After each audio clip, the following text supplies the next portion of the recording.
So I went to the Midwest Gaming Classic over the weekend, and they had this really cool computer arcade home console museum. So that's what we're looking at here.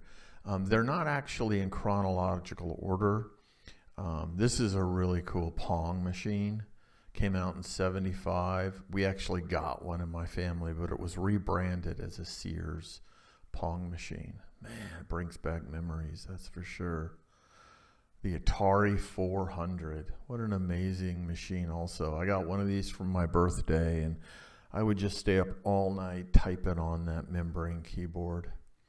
Everybody remembers the Atari 2600. That was playing Pitfall. You got the Atari 7800. This is the Magnavox Odyssey. Supposedly it's the first video console. There's these displays that were set up. I don't know about all of them. Another Pong machine kind of set up in a 70s vibe. Here we've got a Combat, coleco, Telstar Combat, where it was tank combat. Oh, E.T., classic 2600 game. If you've never read Once Upon Atari by Howard Scott Warshaw, you should. It's a great book. I just finished it. It talks all about E.T. And here we've got an old robot that came out. Let's see what else we got. Some old Atari stuff. Looks like some internal documentation. A telephone directory. Some old marketing swag. Looks like some posters. Oh, this machine's kind of neat. This came out in Japan only. It's a Nintendo. I think it had a limited number of games on it, and it was like one of their first. This is the Atari remote control, and there's the classic 2600, by the way, in the box.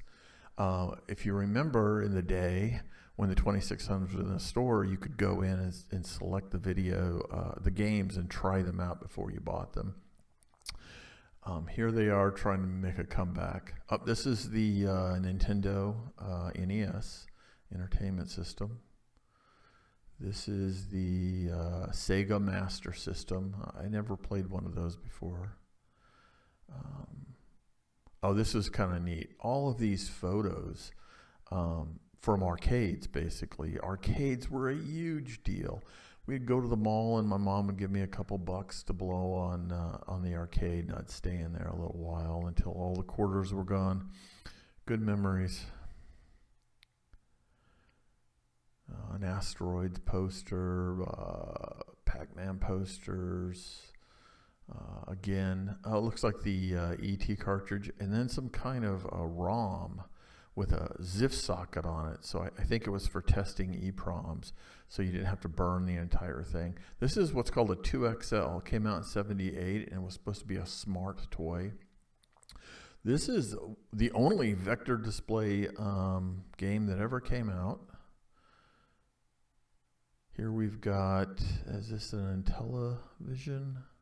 Let's see. No, ColecoVision. Intellivision, I think, is next.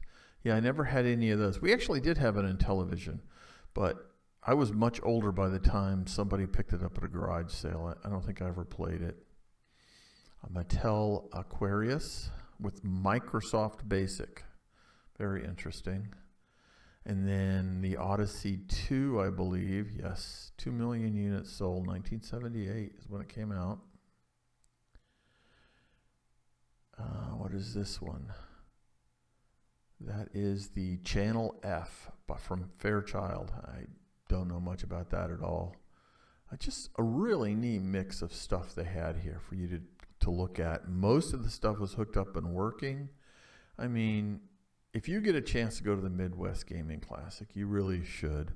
It was in Milwaukee, and just such a neat collection of stuff. Of course, the VIC-20 and Captain Kirk there was the spokesperson, William Shatner.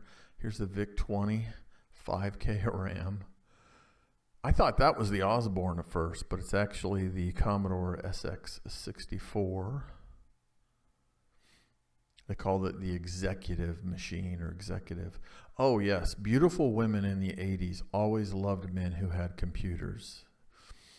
Yeah. I can assure you that wasn't true. The Commodore PET.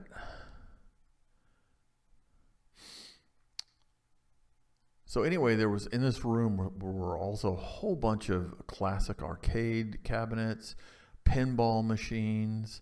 Here we got the Oregon Trail being played on an Apple IIe. Just tons of pinball machines. I mean, just a blast. It was really neat. They had a vendor area with people selling retro games and just all sorts of stuff. I don't collect any of that, but I still find it really fascinating. Here's another VIC-20.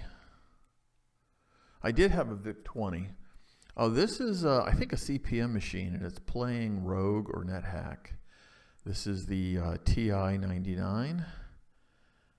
Never had one of those, but I knew somebody who did. A Timex Sinclair. You could buy those for like $50 and put them together yourself. The Radio Shack color computer. The Amiga, made a huge splash. The Amiga was just an awesome graphics machine. The Atari 1040 ST. I had the 512 ST with a monochrome display and Megamax C for programming. What a great memory. Another VIC-20, I think.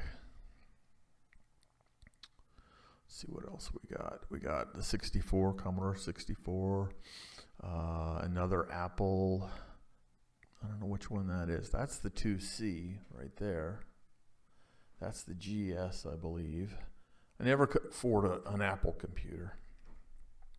But one of the neighbors had one. He was an engineer down the street, and I'd go over there and mess around with it. And then you got the Macintosh Color Classic.